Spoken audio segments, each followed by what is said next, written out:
കൊണ്ടുവന്ന് ഇന്ത്യയുടെ പ്രധാനമന്ത്രിയെ ഇത്തരത്തിലുള്ള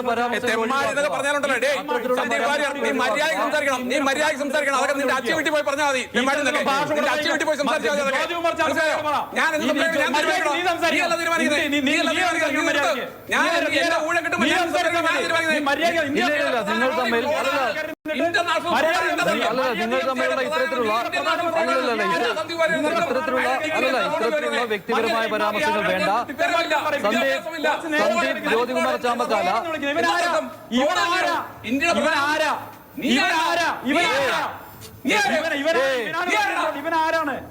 ഇവനാരാണ് ഈ ചാനലിന്റെ പ്രധാനമന്ത്രി നിയന്ത്രിക്കുന്നത്? നിങ്ങളാ നിയന്ത്രിക്കുന്നത് മഞ്ജുഷേ. അല്ലല്ല,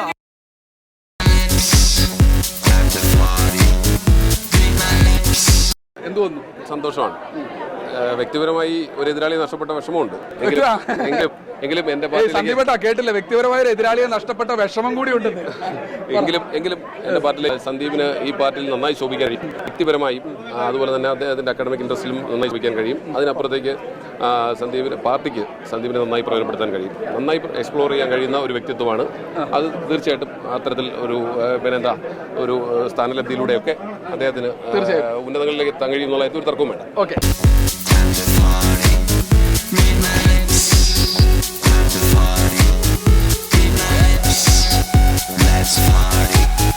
അങ്ങനെ കോൺഗ്രസിലേക്ക് വന്നു അതായത് നല്ല കാര്യമാണ്. കാരണം പലരും കോൺഗ്രസ് വിടുന്നു എന്ന് പറയുമ്പോൾ പകരം ഒരു വാര കിട്ടിയ നല്ല കാര്യം തന്നെയാണ്.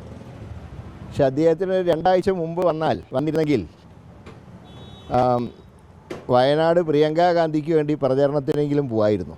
കാരണം അത്രയേറെ അദ്ദേഹം രാഹുൽ ഗാന്ധിയൊക്കെ ശക്തമായിട്ട് വിമർശിച്ചിട്ടുള്ള ആളാണ്. ഭാരത് ജോഡോ യാത്ര നടത്തിയപ്പോൾ അന്ന് ഞങ്ങളൊക്കെ അദ്ദേഹത്തിൻ്റെ കൂടെ കേരളം മുഴുവൻ ഞാനൊക്കെ നടന്ന ആളാണ്. അന്ന് അദ്ദേഹം പറഞ്ഞത് ജോഡോ യാത്ര നടത്തേണ്ടത് കാശ്മീരിലേക്കല്ല, ആൻഡമാൻ നിക്കോബാറിലേക്കാണ്. അവിടെ സവർക്കറെ തടവിൽ പാർപ്പിച്ച മുറിയിൽ പോയി നമസ്കരിച്ച് ക്ഷമാപണം എന്നൊക്കെ പറഞ്ഞാണ്. പിന്നെ ശ്രീ രാഹുൽ ഗാന്ധിയെ ചികിത്സാർത്ഥം കോട്ടയ്ക്കൽ അഡ്മിറ്റ് ചെയ്തപ്പോൾ കോട്ടയ്ക്കലല്ല കുതിരവട്ടത്താണ് അഡ്മിറ്റ് ചെയ്യേണ്ടത് എന്ന് പറഞ്ഞ ആളാണ്. പക്ഷേ അങ്ങനെയുള്ള സന്ദീപ് വാര്യർ 2 ആഴ്ച മുമ്പ് വന്ന് പ്രിയങ്ക ഗാന്ധിക്ക് വേണ്ടി പ്രചരണം നടത്തിയിരുന്നെങ്കിൽ രാഹുൽ ഗാന്ധിയോട് ചെയ്ത തെറ്റിനൊരു ക്ഷമാപണമാവുമായിരുന്നു. ഇപ്പോൾ ഏതായാലും അദ്ദേഹം വന്നു, നല്ല കാര്യമാണ്. മറ്റു പല പാർട്ടികളും അദ്ദേഹം നോക്കി നടന്നില്ല. അപ്പോൾ ഏതായാലും കോൺഗ്രസിലേക്ക് വന്നു, സ്വാഗതം. പക്ഷേ ഒരു കാര്യമേ ഉള്ളൂ, ഈ സ്നേഹത്തിൻ്റെ കടയിലെ മെമ്പർഷിപ്പ് എന്നും നിലനിൽക്കണം. അല്ലാതെ ഇനിയിപ്പോൾ അസംബ്ലി ഇലക്ഷനൊക്കെ അടുത്ത അസംബ്ലി ഇലക്ഷൻ കഴിഞ്ഞാൽ വീണ്ടും വെറുപ്പിൻ്റെ കടയിലേക്ക് മെമ്പർഷിപ്പ് എടുക്കാൻ പോകരുത്. ഈ സ്നേഹത്തിൻ്റെ കടയിലെ മെമ്പർഷിപ്പ് നിലനിർത്തണം. തുടർന്നുള്ള എല്ലാ കാലഘട്ടങ്ങളിലും രാഹുൽ ഗാന്ധിയുടെ നിലപാടിനൊപ്പം നിൽക്കണം എന്ന് മാത്രമേ ഞാൻ പറയുന്നുള്ളൂ. ഏതായാലും വന്നതിൽ സന്തോഷം.